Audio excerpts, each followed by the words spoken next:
Merhaba arkadaşlar. İğne Oyası ve El İşleri kanalıma hepiniz hoş geldiniz. Bugün sizlerle tığ işi, bu bebek elbisesini çalışacağız. Ekranıma tam sığmıyor ama oldukça şık ve tatlı bir model.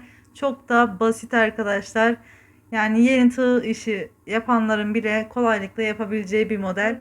Bu elbise 9 aydan 1,5 yaşa kadar yine bebeğin ölçülerine göre değişecek. 1,5 yaşa kadar rahat olacağını düşünüyorum ben. Çok basit arkadaşlar, korkmadan yapabilirsiniz. Ben bu elbiseyi lif ipiyle çalıştım. Oldukça da güzel durdu arkadaşlar. Yani ip olarak da ben çok beğendim. Siz isterseniz yani yine bebek iplerinden yapabilirsiniz. Aynı sayılarla yaptığınızda farklı iplerle yaş olarak tabii ki biraz daha büyüyecektir bedeni. O yüzden yani sizin hani benim bunu yaptığım direkt bir çocuk yok. Siz kendi çocuğunuzun ölçülerine göre ya da yapacağınız kişinin ölçülerine göre yaparsanız zincirinizi ona göre çekersiniz başlangıç kısmında. Ayarlaması oldukça kolay arkadaşlar. Zincirini kendi çocuğunuzun üzerine ölçerek yaparsanız birkaç santimde uzun bırakırsanız şu beden kısmı denk gelecektir. Ayrıca oldukça esneyen bir model. Hiç sıkıntı olacağını sanmıyorum. Ben bayıldım. Herkese de tavsiye ediyorum. Çok güzel bir model oldu arkadaşlar. Bebeklere de çok yakışacak. İlerleyen günlerde patiğini ve bandanasını da yapmayı düşünüyorum. Şimdi arkadaşlar modelimizin yapımına geçelim. 91 tane zincirim var. Doladığım 1, 2, 3 ve 4. zincirimin içine girerek bir ikili trabzan yapıyorum. Bir zincir çektim, doladım. Tekrar aynı yere ikili trabzan yapıyorum.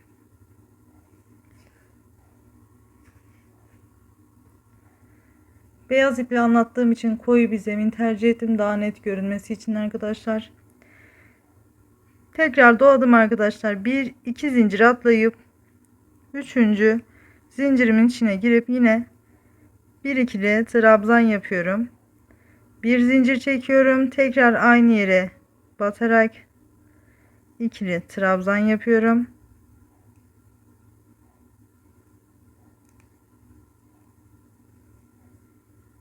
Tekrar doladım. Yine bir iki zincir atlayıp 3. zincirimin içine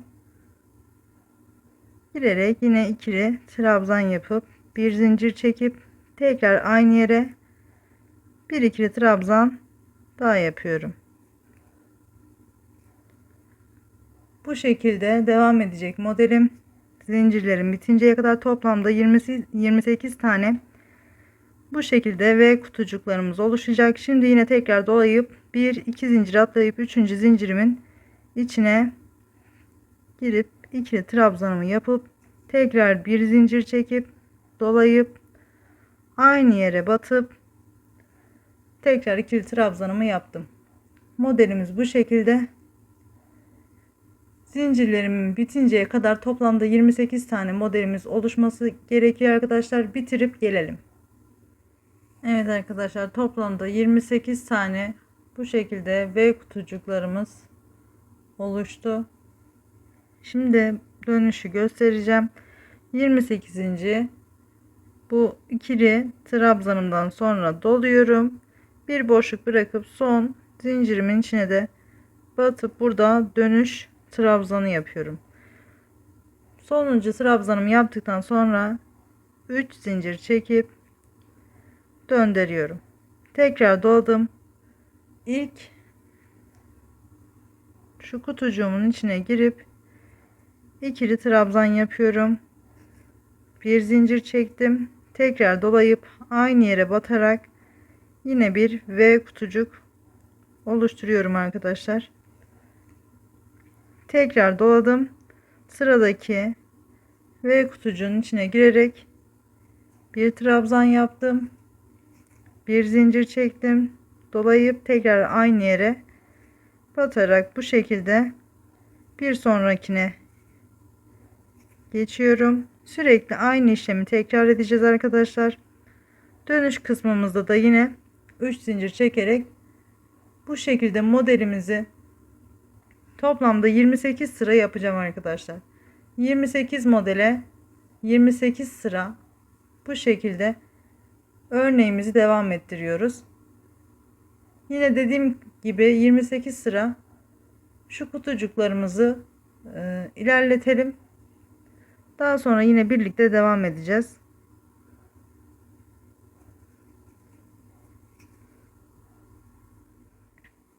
Şu dönüş kısmını bir kez daha gösteriyorum arkadaşlar. Bakın son kutucuğumu yaptım, doluyorum. Şuradaki dönüş aldığım zincirimin sonuncusuna batarak bir trabzan yapıyorum. Bakın dönüş şu son kısım düz bir şekilde ilerlemesi gerekiyor her iki tarafta da. Şu şekilde. Bu şekilde bakın burada trabzan yapıyorum.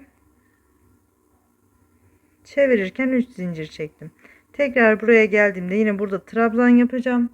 Tekrar çevirirken yine 3 zincir çekeceğim. Bu şekilde devam ediyoruz arkadaşlar. Şimdi daha önce söylediğim gibi 28 sıra oluncaya dek modelimizi aynı şekilde devam ettirip tekrar dönelim. Evet arkadaşlar, toplamda 28 sıra oluncaya kadar modelimi aynı şekilde devam ettirdim. Şöyle bakın 2 4 6 8 10 12 14 16 18 20 22 24 26 ve 28 sıra ördüm. Şimdi burada boyun ve omuz askılarımızı ayırmış olacağız. 28 sıra ördüm. Burada hemen 3 zincir çekerek ilk kutucuğumun içine yine aynı şekilde modelimi devam ettiriyorum.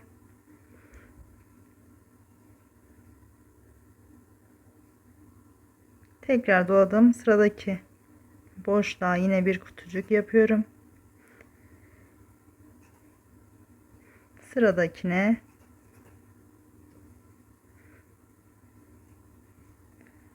üç tane yaptım toplamda.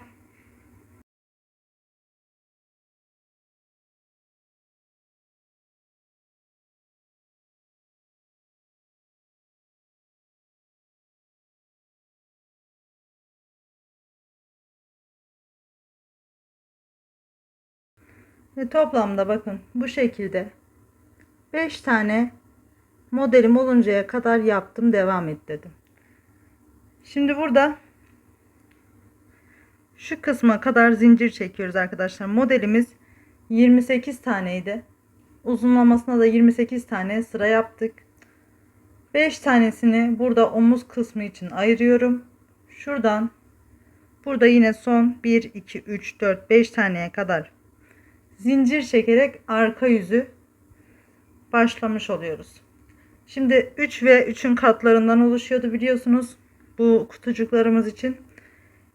18 tane bu kutucuğumuz için 18 çarpı 3 54 tane zincir çekmemiz gerekiyor. Ben 52 tane çekeceğim. Birer tane eksik yapacağım. 52 tane zincir çekip diğer tarafa, diğer omuz kısmına geçeceğim. Hemen 52 tane zincir çekip gelelim arkadaşlar. Evet, 52 tane zincirimi çektim. Döndüm arkadaşlar. Şimdi tığımın başına doluyorum. Bakın burada 1 2 3 4 5.'ye geçip yine ikili trabzanımı yapıyorum. Bir zincir çektim. Tekrar dolayıp aynı yere yine kutucuğumu yapıyorum. Tekrar doladım. Yine bu 5 kutucuğumu da yapıyorum aynı şekilde. Bu 5'er kutucuğumuz omuz kısmını oluşturacak arkadaşlar.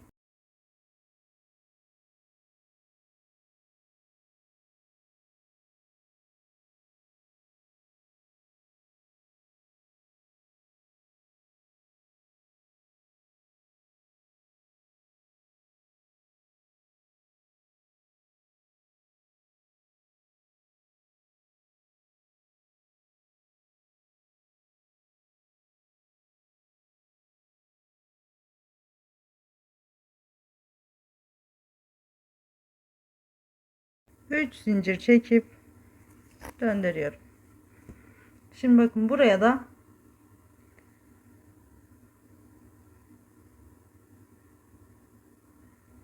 yine aynı şekilde V kutucuklarımızı kuracağız. Yine 3 zincirimi çektim.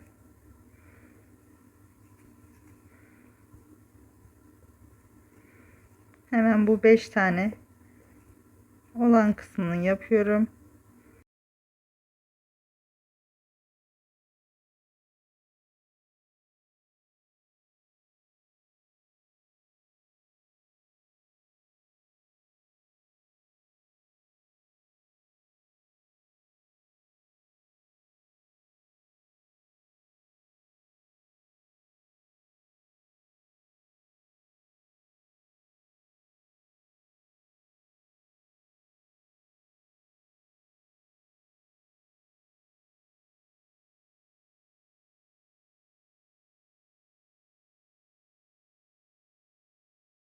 Evet, 5 tane kutucuğumu yaptım arkadaşlar.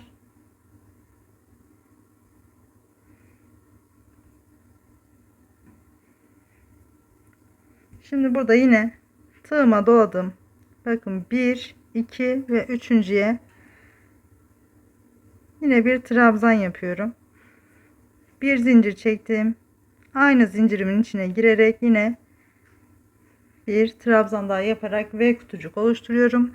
Yani şuradaki ilk sıramız gibi modelimizi kuruyoruz arkadaşlar. Tekrar doladım. Yine 1, 2, 3. zincirimin içine bir trabzan yapıyorum. Tekrar bir zincir çekip ikinci trabzanımı da yaptım. Tekrar üçüncü zincirime bir trabzan yapıp bir zincir çekip tekrar bir trabzan daha aynı boşluğa, aynı zincire batıyorum. Yine şunu sıra sonuna kadar yapalım. Şu son kısma geldim arkadaşlar. Tekrar doluyorum. Bakın şu tam bu V kutucuğumuzun yanındaki zincirin içine de bir trabzan yapıp bir zincir çekip son kutucuğumuz, zincirimizin üzerindeki son kutucuğumuzu da yaptık. Bu zincirin üzerinde arkadaşlar toplamda 18 tane kutucuğunuz olması gerekiyor. Yani yine şu alt kısımda, robamızın ön kısmında yapmış olduğumuz gibi toplamda 28 tane kutucuğumuz olacak. 5'er tane kenarlarda şu omuz başları için bıraktık. 5 buradan, 5 de buradan, 10, 18 tane de bu zincir kısmına yerleştirmeniz gerekiyor arkadaşlar. Tekrar doladım. Bir zincir çekip yine ikili trabzanımı yapıyorum. Tekrar doladım. Sıradaki kutucuğuma geçiyorum.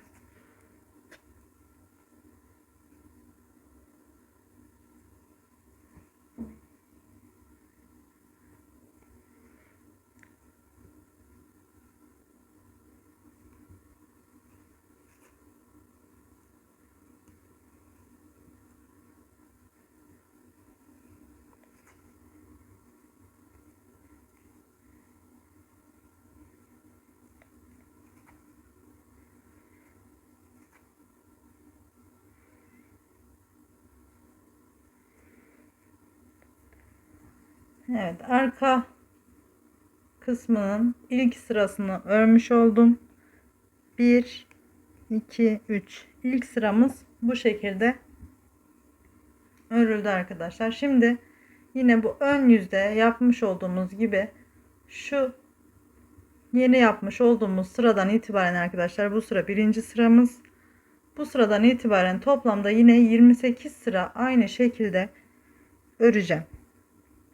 Yine 3 zincir çekip döndüm. Bütün kutucuklarımın içine yine birer kutucuk yaparak devam edeceğim. Doladım. Trabzanımı yapıp bir zincir çekip tekrar dolayıp aynı kutucuğun içine batarak bu şekilde devam ediyorum.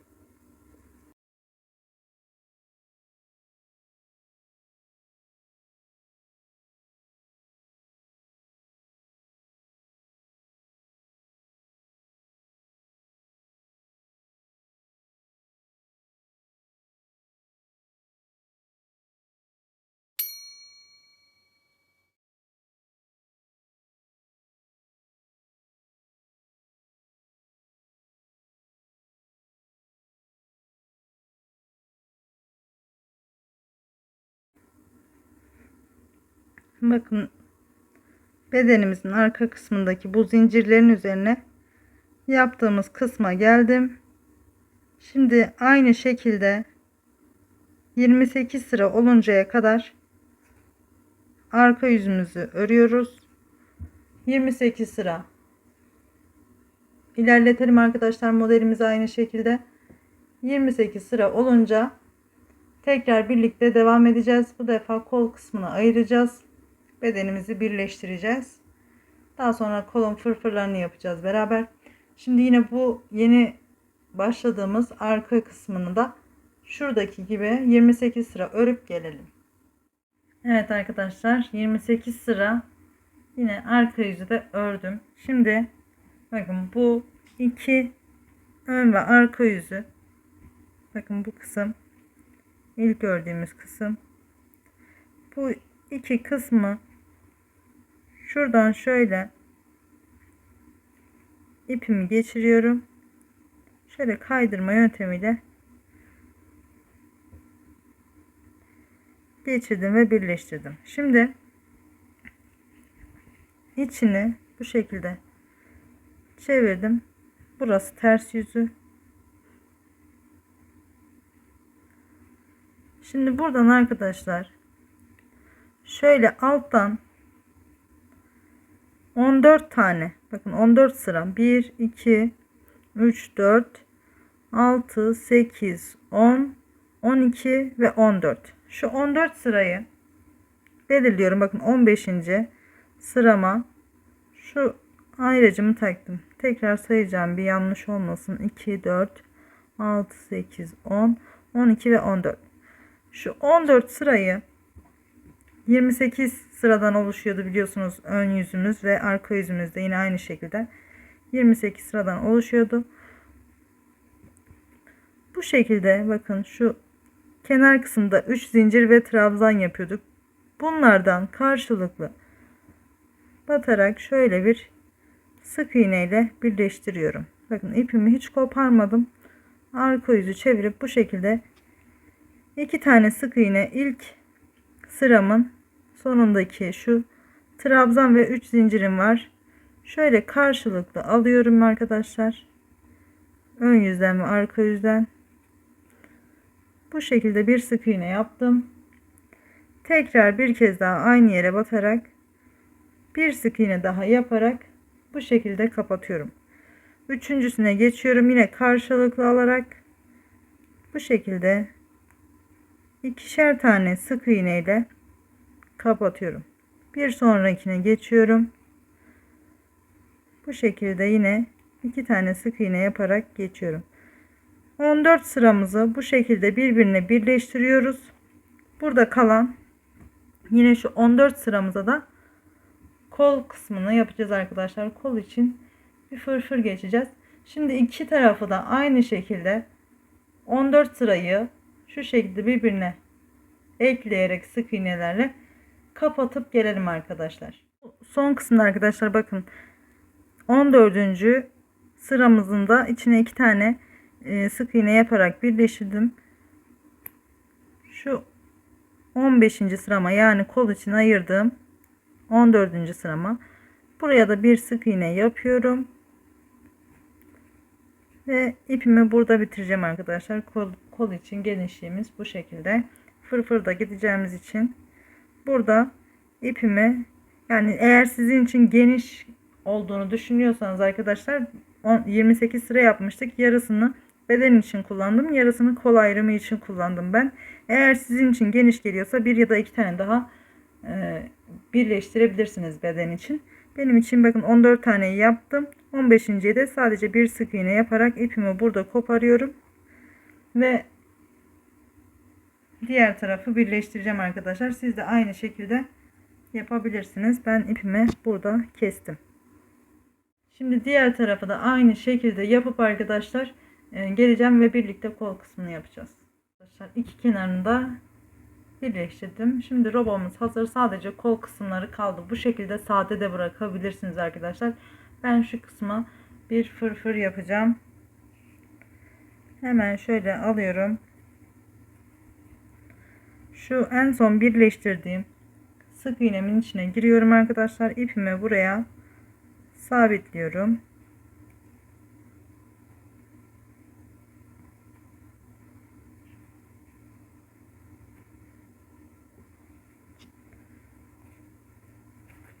Toplamda 3 zincir çekmiş oldum. Bir tane daha çekiyorum. 4 tane zincir çektim, doladım ve bakın içine bir sık iğne yapmış olduğum sıramın içine girerek bir ikili trabzan yapıyorum. Tekrar doladım. Sıradaki boşluğa ikili trabzan yapıyorum. Bir zincir çektim. Tekrar aynı boşluğa batarak bir trabzan daha yapıyorum. Doladım, yine aynı şekilde bir trabzan yapıyorum. Bir zincir, tekrar aynı yere batarak bir trabzan daha yapıyorum. Yine kol çevresini bu şekilde döneceğiz arkadaşlar. Doladım. Trabzanımı yapıp bir zincir çektim. Tekrar trabzan yaptım. Sıradaki boşluğa aynı şekilde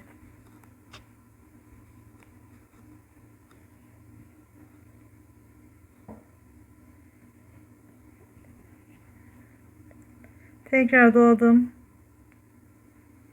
Bir sonraki boşluğa ikili trabzan yaptım.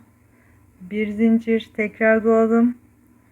Aynı yere bir ikili trabzan daha yapıyorum. Bu şekilde kol çevremizi döneceğiz arkadaşlar. Yine aynı şekilde devam edeceğim arkadaşlar. Kutucuklarımızı kolun çevresine dönerek aynı şekilde kutucuklarla tamamlayacağız. 14 önde vardı arkadaşlar. Bir de bu omuz başındaki bir sıramız var. 14 önde, 14 arkada, bir de omuz başındaki sıramız, toplamda 29 tane kutucuğumuz oluşması gerekiyor arkadaşlar. Yine son kısımda birlikte devam edeceğiz. Evet arkadaşlar, bakın son yine bir tane sık iğne battım. Sırama geldim, bir sık iğne yaptım içine, yine bir zincir çekip tekrar dolayıp son trabzanımı da yapıyorum. Burada ilk zincir çekerek başladığımız zincirlerin üçüncüsüne batarak bu şekilde kaydırmayla sıramı sonlandırıyorum.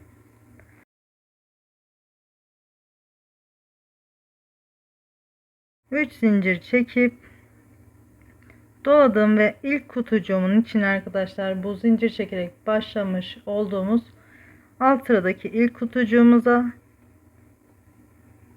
1 2 3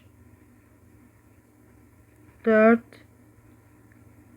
ve 5 tane trabzan yaptım arkadaşlar. Başlangıçta zincir çekerek yukarıya çıktığımız zinciri de bir trabzan olarak sayıp toplamda 6 tane trabzan yapmış olduk ilk kutucuğumuzun içine.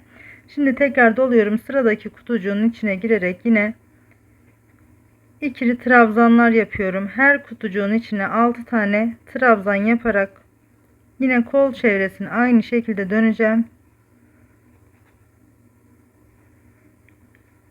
5 ve 6.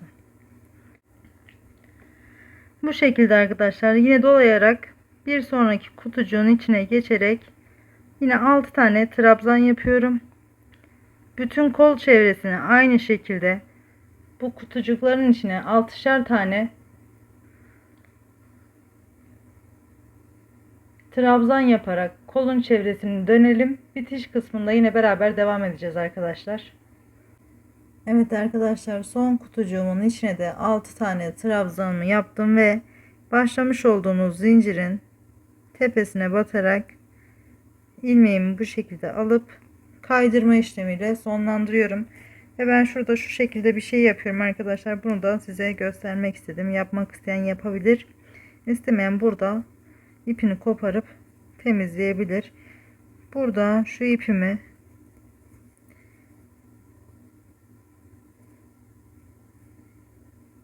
şu ilmeğimi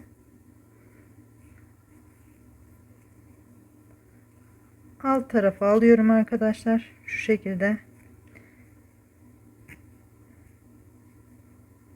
Ve şuradan da parmağımıza, yani yumağımızdan gelen ipi çekiyorum ve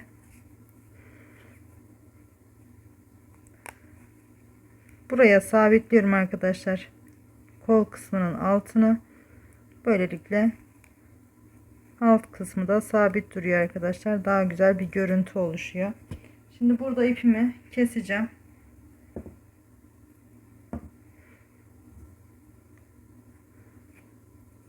Bu şekilde kolumuzu bitirmiş olduk.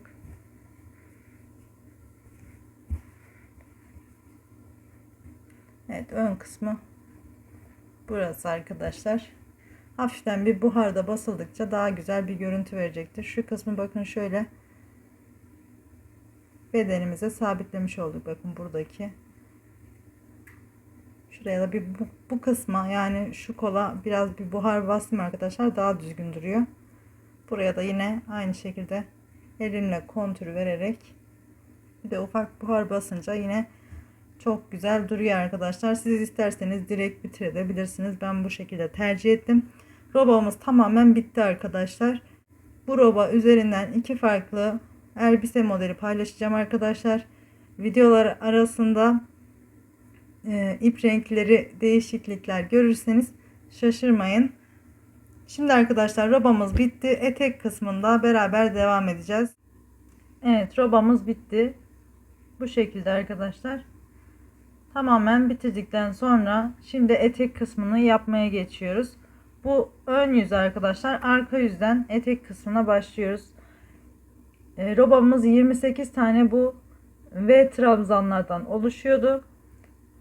14 sağda 14 solda ayırdım ve bakın bu şekilde iki tanenin arasına ipimi bağlayıp 4 zincir çektim. Doluyorum ve yine aynı yere batarak bir ikili trabzan yapıyorum bu şekilde. Tekrar bir zincir çekip aynı yere bir trabzan daha yapıyorum. Tekrar doladım.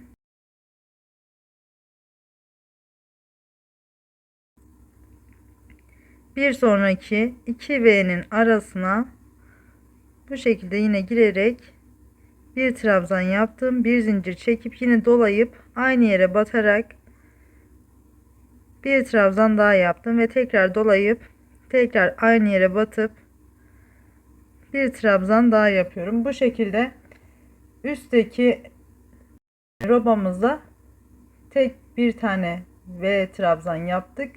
Burada eteğimizi genişletmek için 3 tane trabzan yaparak eteğimizi genişleteceğiz arkadaşlar bu şekilde. Bütün çevresini dönelim. Aynı şekilde doluyorum. Bir trabzan yapıyorum. Sıradaki boşluğa bir zincir çekip tekrar aynı yere trabzan yapıyorum. Tekrar bir zincir çekip aynı yere 3 defa bu şekilde trabzan yapıyorum arkadaşlar. Aralarında bir zincir var. Doluyorum. Bakın burada zincir çekmiyoruz yine. Sonraki boşluğa batıp trabzanımı yapıp bir zincir çekip 3 defa aynı boşluğa batıyorum ve bütün çevresini dönüp geleceğim arkadaşlar. Yine birleştirme kısmında beraber devam edeceğiz. Orta kısımdan bakın şu kısma kadar geldim. Bu iki ön ve arka yüzü birleştirdiğimiz noktada bakın öncesinde bir trabzanımı yaptım. Bir zincir çekip doluyorum. Şu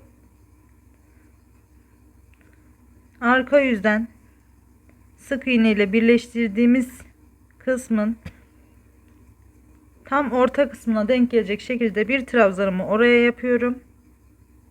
Bakın bu şekilde bir zincir çekip bir trabzanımı da şu kısma, hemen buradaki V'nin hemen ilk bu şekilde arkadaşlar hemen yanına yapıyorum. Bu şekilde de burada da yine 3 trabzan yapmış olduk. Yine aynı şekilde devam edecek modelimiz. Diğer şu birleştirme kısmına da aynı şekilde uygulayalım. Tekrar ikinci sırada ikinci sıraya geçerken beraber devam edeceğiz. Evet, robamızın etrafını döndüm arkadaşlar. Her boşluğumuza üçer tane trabzan yaptık. Şuradaki trabzanlarımın arasında birer tane zincirim var.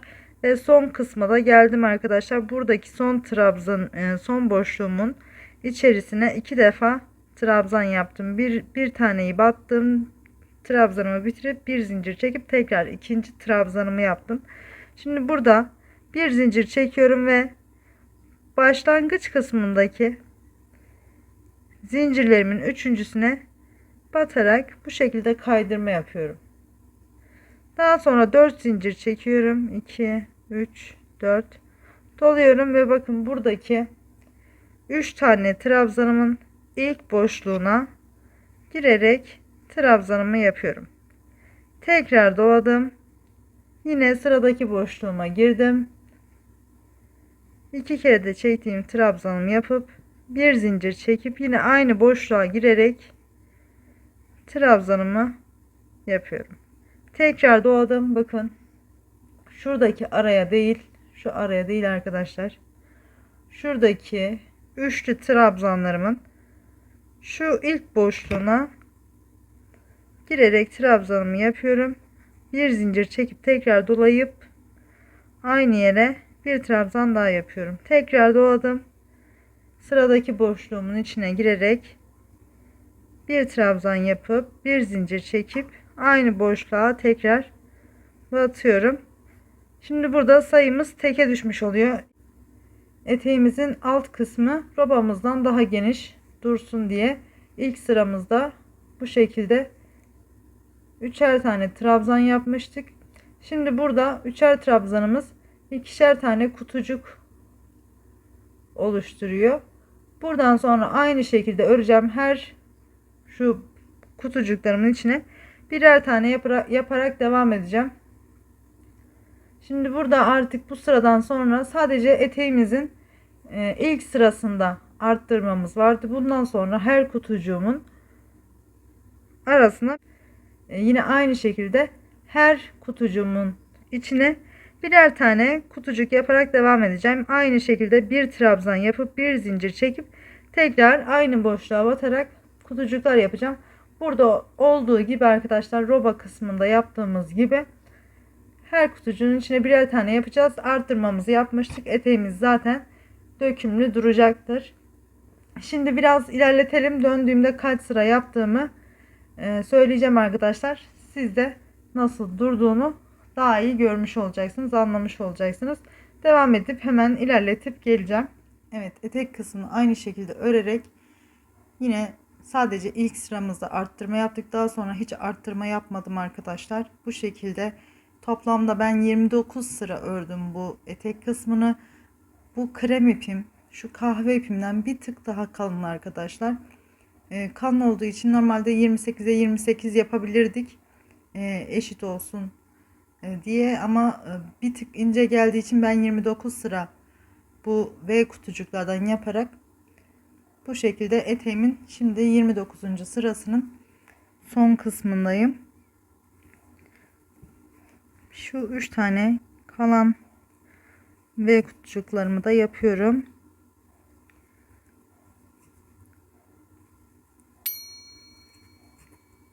Etek kısmında sadece ilk sıramızda arttırma işlemi yaptık.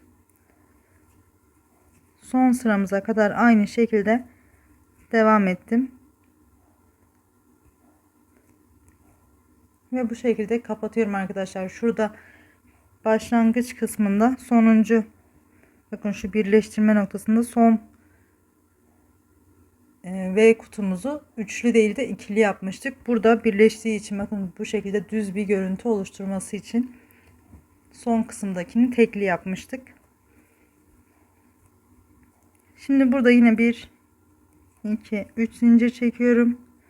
Doladım ve bakın bu V kutucuğumuzun hemen yanına bir ikili trabzan yapıyorum. Tekrar doladım. Kutucuğumuzun içine yine bir ikili trabzan yaptım. Tekrar doladım. Bakın zincir çekmedim. Bu eteğimizin son sırası, yine aynı V kutucuğumun içine ikili trabzan yapıyorum. Tekrar bu iki kutucuğun arasına bir trabzan ve kutucuğumun içine yine iki trabzan, tekrar iki kutunun arasına da bir trabzan yapıyorum. Bu şekilde eteğimin yine bütün çevresini dönerek son sıramızı tamamlayacağım.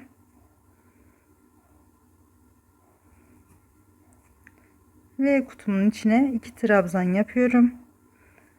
İki kutunun arasına bir trabzan yaptım. Tekrar kutucuğumun içine yine iki trabzan yapıp aradakine bir trabzan yapıyorum. Bu şekilde devam edip eteğin çevresini dönüp gelelim arkadaşlar. Evet arkadaşlar, aynı şekilde kutucuklarımın arasına iki kutunun arasına bir tane trabzan yaparak eteğimin etrafını döndüm. Yine son kutucuğun içine de iki trabzan yaparak şuradaki zincirimin içine tığımı geçirip kaydırma işlemiyle sonlandırıyorum. Yine bir zincir çekip ipimi arka taraftan gizleyeceğim.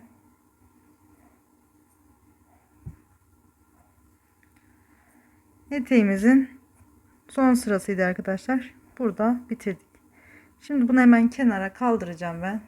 Bakın şu anda bu biliyorsunuz şu sıralarımıza geçiş kısmı eteğimizin arka tarafında kalacak. Oradan başladık çünkü arka kısımdan bedenimizi ikiye bölerek tam orta kısmından başladık ve bakın yine de hani belli olmuyor, gayet güzel bir görüntüsü oldu. Şimdi eteğimi kaldıracağım. Videoya başlamadan önce hazırladım arkadaşlar. 350 tane yine bu kahve ipimle zincir çektim. Ve şimdi bu 350 zincirimin üzerine trabzanlarla dolduracağım arkadaşlar. Şöyle ikili trabzan yaparak zincirimin üzerine bitinceye kadar her zincirin içine bir trabzan yaparak tamamen dolduracağım zincirimin üzerine. Bunu kemer olarak kullanacağız. Sizler isterseniz fiyonk ya da başka bir süsleme yapabilirsiniz. Kemeriyle de fiyonk oluşturacağız yine. Şimdi bu şekilde bu çektiğim 350 zincirin üzerini trabzanlarla doldurup geleceğim arkadaşlar. Evet, 350 zincirimin üzerine ikili trabzanla doldurdum arkadaşlar. Şimdi şu şekilde elbisemizin bel kısmından ölçüyorum. Burada bir fiyonk oluşturacak şekilde uzunluk bırakıyorum. Bu uzunluk benim için yeterli. Siz eğer göz kararı kestiremiyorsanız elbisenizin büyüklüğüne göre fazladan zincir çekip daha sonra kesebilirsiniz. Benim için tam 350 zincir yeterli geldi arkadaşlar. Şimdi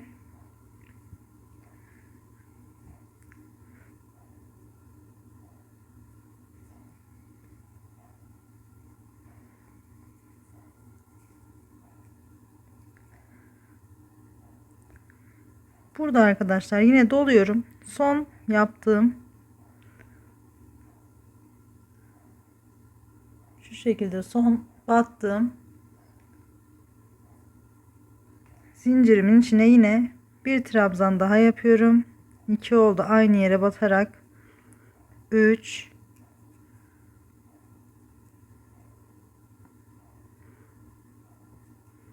4 5 6 tane yapıyorum ve sıradaki trabzanın üzerine tekrar trabzan yaparak bu kemerimizi karşılıklı şekilde doldurmuş olacağız arkadaşlar. Şimdi bütün trabzanların tam karşısına aynı şekilde yine trabzan yaparak diğer uca kadar gidelim arkadaşlar. Bu şekilde her trabzanın üzerine batacağım. Şu şekilde arkadaşlar. Kemerimizi bu şekilde yapacağız. Yine diğer uca kadar yapıp gelelim arkadaşlar.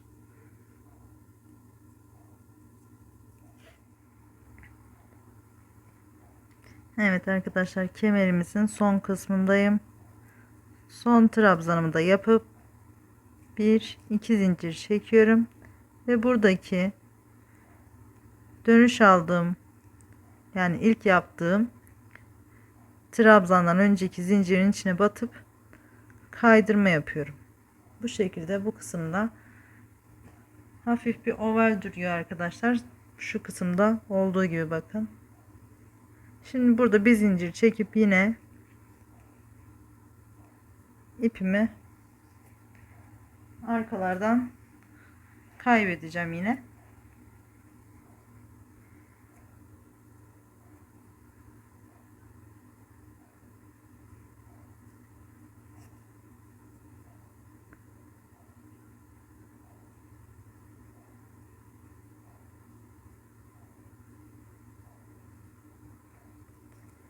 Bu şekilde kemerimiz bitmiş oldu.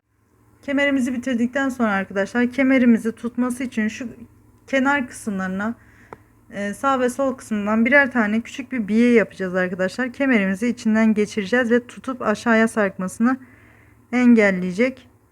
Şimdi burada hemen bakın, şu birleştirme noktasındaki ilk, yani daha doğrusu robamızın bittiği kısma ipimi sabitliyorum.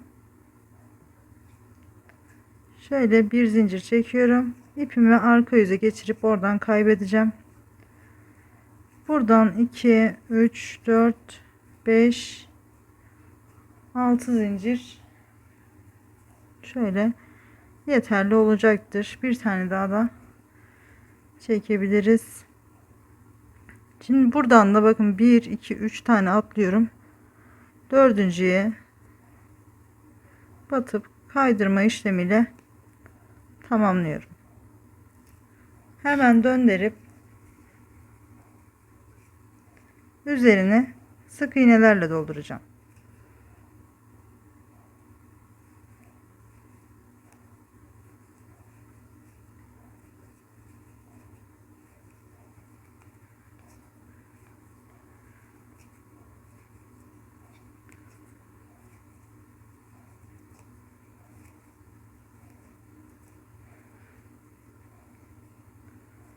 Bu şekilde kemerimizi içinden geçirelim.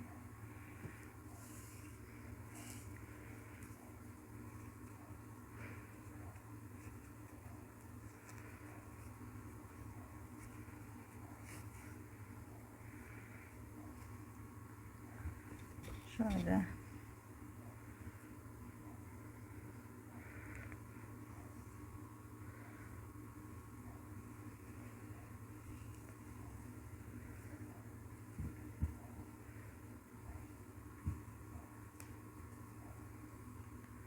Aynı şekilde buradan da yapıp arkadaşlar, şu kemerimizi tam bu orta kısımdan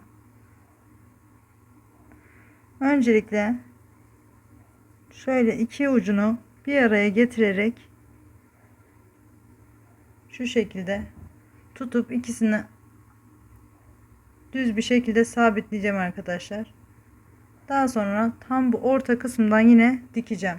Diktikten sonra şu şekilde ve şuradan da bu şekilde bir fiyonk görüntüsü vererek şu kısımlarda şu şekilde eteğimizin ön kısmına denk gelecek arkadaşlar. İsterseniz bunu arka tarafta da bırakabilirsiniz. Şimdi ben şu kenar biyemizi diğer tarafa da yapıp bunu da iplerini düzelteceğim, keseceğim, arka yüze alacağım. Daha sonra dediğim gibi şu kemerimi ortadan tutup tam orta kısmından eteğime, elbisemin kemer kısmına çok sıkmayacak şekilde birleştirerek dikeceğim. Yine fiyonk yapımında beraber devam ederiz. Evet arkadaşlar, bakın bu şekilde iki ucunu denk getirecek şekilde birleştirdim. Şöyle bakın, iki ucu eşit geliyor. Şunları da kenardan geçirdim. Şimdi tam orta kısımdan diktim. Burada arkadaşlar şu şekilde fiyonk yapacağız. Şöyle ve şuradan da şu şekilde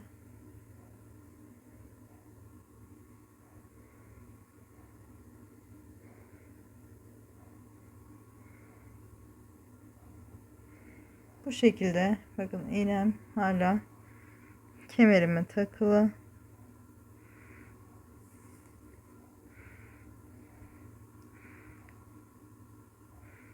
Bu şekilde dikeceğim.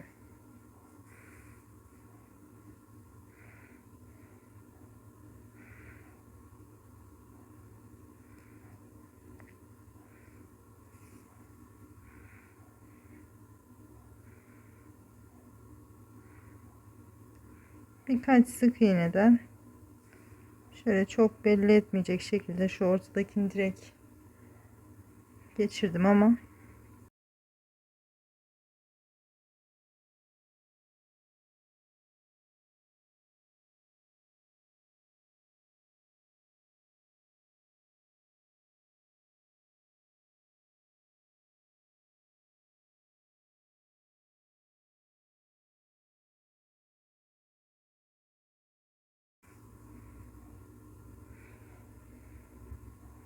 evet, bu şekilde tutturdum arkadaşlar.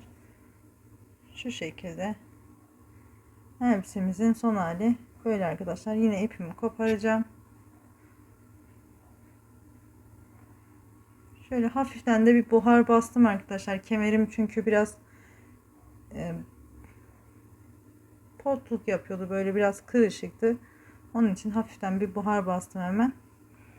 Şimdi ipimi yine koparacağım. Elbisemizin son hali bu şekilde. Ekranıma şu an tam olarak sığmıyor ama net resmini Instagram'a da videonun başına da koyacağım inşallah. Şu kahverengi ipimden arkadaşlar, kalan ip bu kadar, kahverengi tonda olan ipimiz baya bir fazla gidiyor. Haberiniz olsun. Krem ipim çok fazla gitmedi. Krem ipim neredeyse tamamen duruyor diyebilirim. Bedenimiz düz bir şekilde ilerlediği için fazla ipimiz gitmedi. Eteğimizi arttırmalarla başladığımız için ilk sıramızda geniş de olduğu için bu şekilde ipimiz biraz daha fazla gitti arkadaşlar. Bilginiz olsun.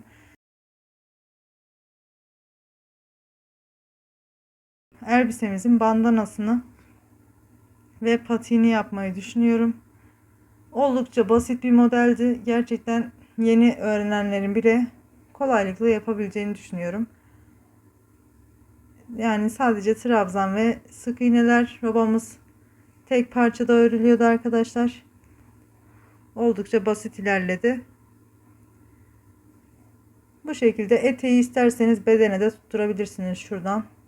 Arka yüzden ben bir tane tutturmayı düşünüyorum. Sadece bir iğneyle tutturacağım şuradan. Çok yukarıya kalkıp inmesin diye, sonuçta çocuklar hareketli oluyor. Bu şekilde şu son bedene tutturmayı da yapacağım arkadaşlar. Başka da bir işlemimiz yok. Elbisemiz bu kadardı. Umarım beğenip benimle birlikte örmüşsünüzdür. Videolarımı beğenip paylaşıp yorum yapmayı unutmayın arkadaşlar. Kanalıma abone değilseniz abone olmak tamamen ücretsiz. Abone olarak bana destek olabilirsiniz. Bir sonraki videoda görüşünceye dek hepiniz Allah'a emanet olun.